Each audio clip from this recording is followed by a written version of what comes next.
Monkey pox भी एक virus ही है जो ऑर्थोपॉक्स वायरसेस में से है। इसकी दो कैटेगरीज हैं, एक क्लेड 1 होती है, क्लेड 2 होती है। इसके अंदर बेसिकली जो लीजन्स होती हैं वो स्किन और म्यूकोजा में होती हैं, यानी स्किन का मतलब कि इंसानी जिस्म के ऊपर दाने निकलना, उसके अलावा मुंह के अंदर अल्सर पैदा होना या मुंह के अंदर कोई जख्म बनना। ये वो कोविड की तरह खतरनाक, स्प्रेडेबल तो जरूर है, लेकिन इसके एंड पॉइंट में कोई ना कोई कॉम्प्लिकेशन होने के चांसेस या खुदा ना खास्ता मॉर्बिडिटी जिसको हम कहते हैं और मॉर्टेलिटी यानी डेथ्स, वो इससे एसोसिएटेड अब तक कोई नहीं।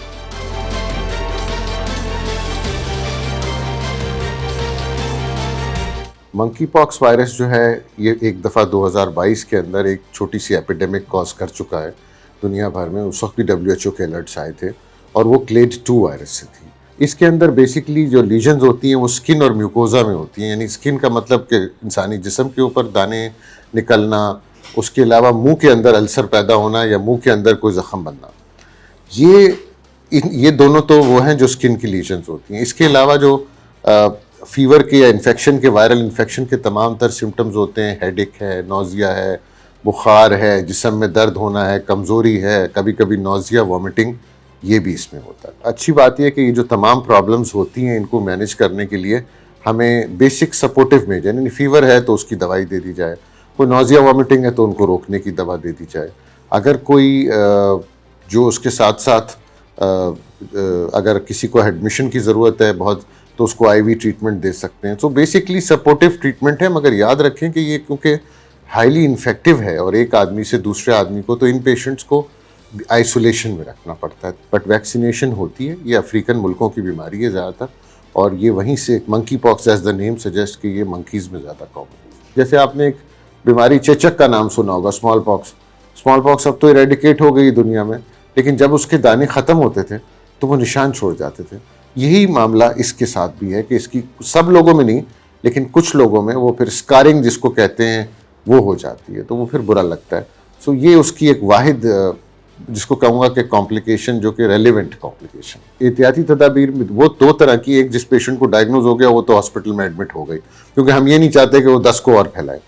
और दूसरी जो सबसे इंपॉर्टेंट है कि मेरे ख्याल से वो जो मास्क और जो हैंड वॉशिंग और सैनिटाइजर्स का यूज़ है वो शायद अब एक ज़िंदगी का वे ऑफ लाइफ ही बनाना पड़ेगा, क्योंकि अभी ये नहीं तो उसके बाद खुदा ना खास्ता फिर कोई नई चीज़ भी सामने आ जाएगी। तो अगर आप ये बेसिक प्रिंसिपल्स, एक हेल्दी डाइट, अपने आप की अगर कोई मेडिकल इश्यूज़ है उनको कंट्रोल रखें, मास्क प्रॉपरली पहने, इसमें कोई पैनिक होने की ज़रूरत नहीं है, इतनी ख़तरनाक डिजीज़ नहीं है। जिन्ना अस्पताल में हमने, क्योंकि ये WHO ने लास्ट वीक ही इसकी एडवाइजरी दी है, तो हमने अपना एक 5 बेडेड यूनिट जो हमारे पास आइसोलेशन रूम था मेडिकल फ्लोर के ऊपर, वो अभी हमने इस काम के लिए सेलेक्ट कर लिया है। उसको अब जो पेशेंट हमारे पास आएंगे तो हम रख सकते हैं। कराची के अवाम परेशान ना हो, हम प्रिवेंशन के तरीके आपको बताते हैं। मैनेजमेंट का हमारे पास सिंध गवर्नमेंट ने हमसे आज कांटेक्ट किया है। डॉक्टर अजरा फसल पेचो ने मुझसे कल रात को मुझे मैसेज भिजवाया था कि आप ये इस्टेब्लिश कर लें। हमने वो इस्टेब्लिश कर लिया, बल्कि हम एक स्टेप आगे चले गए कि हमने अगर बढ़ जाते हैं मरीज़, क्योंकि चीज़ों के लिए अलर्ट होकर पहले से प्लान करना हमेशा बेहतर रहता है, वरना कन्फ्यूजन फैल जाती है।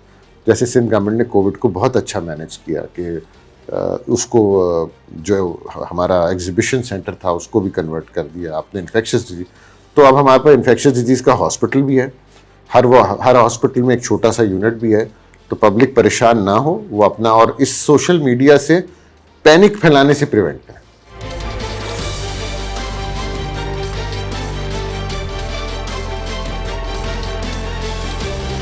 ताज़ा तरीन खबरें, तहकीकाती रिपोर्ट्स और स्टॉक मार्केट के हालात, खेलों की खबरें, शोबिज़ और सोशल मीडिया ट्रेंड्स, सिर्फ एक क्लिक की दूरी पर। MM न्यूज़ की एप्लीकेशन डाउनलोड करें और बाखबर रहें।